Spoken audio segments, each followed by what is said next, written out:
दीवान गाने इश्क़ मोहम्मद को देखकर, दीवान गाने इश्क़ मोहम्मद को देखकर थर्रा गई है गर्दिश दौरा कभी कभी। गर्दन में हाथ डाले हैं माहो नजूम के, गर्दन में हाथ डाले हैं माहो नजूम के, गुज़रा है इन हदों से मुसलमान कभी कभी, गुज़रा है इन हदों से मुसलमान कभी कभी। आदाब नाज़रीन, मैं हूँ यूसुफ़ुद्दीन सरमस्त और आप देख रहे हैं नवाए हक़। आज बात करेंगे खान सर की। खान सर जो बार बार अपने वीडियोज़ में मुसलमानों को पंक्चर वाला कह के उनका मजाक उड़ाता है, आज के इस वीडियो में हम बताएंगे कि इस मुल्क की तरक्की में मुसलमानों का क्या किरदार रहा है और किस तरह से मुसलमानों ने इस देश के विकास में अपनी एक अहम भूमिका निभाई है। इससे पहले कि वीडियो शुरू करें, मैं आपसे गुजारिश करूँगा कि हमारे इस चैनल को ज़रूर सब्सक्राइब करें, इस वीडियो को आखिर तक ज़रूर देखें ताकि आपकी मालूमात में भी इजाफ़ा हो, और इस वीडियो को इतना शेयर करें, इतना शेयर करें कि ये खान सर तक पहुँचे और उसे पता चले कि मुसलमान सिर्फ पंक्चर नहीं बनाता बल्कि मिसाइल भी बनाता है। तो आइए शुरू करते हैं। पटना का खान सर जो सोशल मीडिया पे काफ़ी पॉपुलर है, बाज़ लोग कहते हैं कि ये अमित सिंह है, बाज़ लोग कहते हैं कि फाजिल खान है। मसला ये नहीं है कि ये कौन है, लेकिन जिस तरह से ये अपनी असल शनाख्त छुपा के, अपनी रियल आइडेंटिटी छुपा के मुसलमानों को बदनाम कर रहा है, वो चिंताजनक विषय है। मुसलमानों को पंक्चर वाला कहने वाले इस जाहिल को ये नहीं पता कि इस देश में, इस मुल्क में जो कौमी यौम तालीम मनाया जाता है, यानी नेशनल एजुकेशन डे और राष्ट्रीय शिक्षा दिवस मनाया जाता है, वो भी एक मुसलमान के बर्थडे पे मनाया जाता है और वो कोई और नहीं बल्कि इस देश के पहले वज़ीर तालीम, इस देश के पहले शिक्षा मंत्री, भारत रत्न मौलाना अबुल कलाम आज़ाद है। इस मुल्क का पहला शिक्षा मंत्री भी एक मुसलमान ही था और इंडिया को IIT खड़गपुर जैसा वर्ल्ड लेवल का इंस्टीट्यूशन देने में उनका एक अहम रोल है।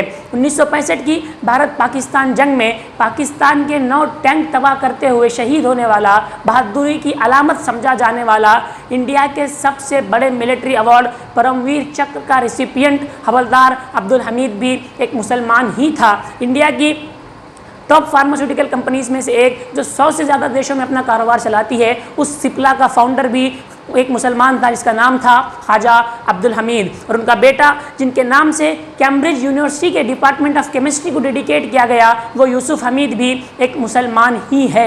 इंडिया ही नहीं बल्कि एशिया के टॉप IT कंपनीज में से एक, जहां से 2 लाख लोगों को रोजगार मिल रहा है, उस विप्रो का चेयरमैन जिसे भारत का सबसे बड़ा दानवीर भी कहा जाता है, वो अजीम प्रेम जी भी एक मुसलमान ही है। सारी दुनिया में मशहूर और इंडिया की टॉप यूनिवर्सिटीज़ में गिनी जाने वाली अलीगढ़ मुस्लिम यूनिवर्सिटी और जामिया मिल्लिया इस्लामिया भी मुसलमानों ने ही बनाई है, और जहां से पढ़ते हुए लाखों स्टूडेंट्स अपने मुस्तकबिल को ताबनाक बना रहे हैं और सारी दुनिया में भारत का नाम रोशन कर रहे हैं। डॉक्टर जाकिर हुसैन से लेकर डॉक्टर APJ अब्दुल कलाम तक 3 मुस्लिम प्रेसिडेंट इस देश में रह चुके हैं, और जस्टिस हिदायतुल्लाह से लेकर जस्टिस अल्तमश कबीर तक 4 मुसलमान इस देश के चीफ जस्टिस के ओहदे पर फाइज रह चुके हैं। यही नहीं बल्कि सुप्रीम कोर्ट में एज ए जज अपॉइंट होने वाली पहली खातून भी एक मुसलमान थी और उनका नाम था फातिमा बीबी। और 5 मुसलमानों को भारत का सबसे बड़ा सिविलियन अवार्ड भारत रत्न भी मिल चुका है। शहनाई को सारी दुनिया में पहचान दिलाने वाले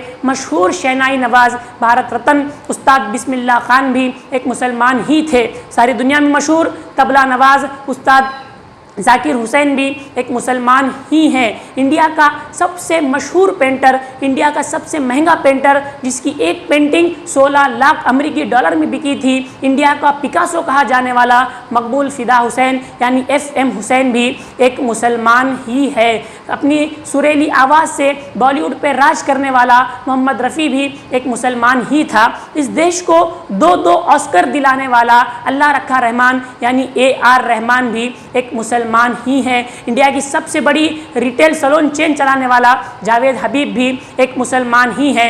2020 में 720 में से 720 मार्क्स लाकर नीट टॉप करने वाला शोएब आफ्ताब भी एक मुसलमान ही है। 2010 का UPSC टॉपर शाह फैसल भी मुसलमान ही था। इस देश का youngest IPS officer Safin Hasan भी मुसलमान है। इस देश का यंगेस्ट IAS अंसार शेख भी एक मुसलमान ही है। 2011 में भारत 28 साल के बाद क्रिकेट का वर्ल्ड चैंपियन बना था और उस पूरे टूर्नामेंट में सबसे ज़्यादा विकेट लेकर इंडिया के वर्ल्ड चैंपियन बनने के ख्वाब को शर्मिंदा ताबीर करने में अहम किरदार निभाने वाला, इस सपने को साकार करने में बड़ी अहम भूमिका निभाने वाला ज़हीर खान भी एक मुसलमान ही है। इंडिया की सबसे सक्सेसफुल फीमेल टेनिस प्लेयर जो टेनिस डबल्स की रैंकिंग में नंबर 1 पे रह चुकी हैं, 6 ग्रैंड स्लैम जिन्होंने जीते हैं, वो सानिया मिर्ज़ा भी एक मुसलमान ही है। ऐसे हज़ारों नाम गिनाए जा सकते हैं, लेकिन उसके लिए बहुत लंबा वक्त दरकार है।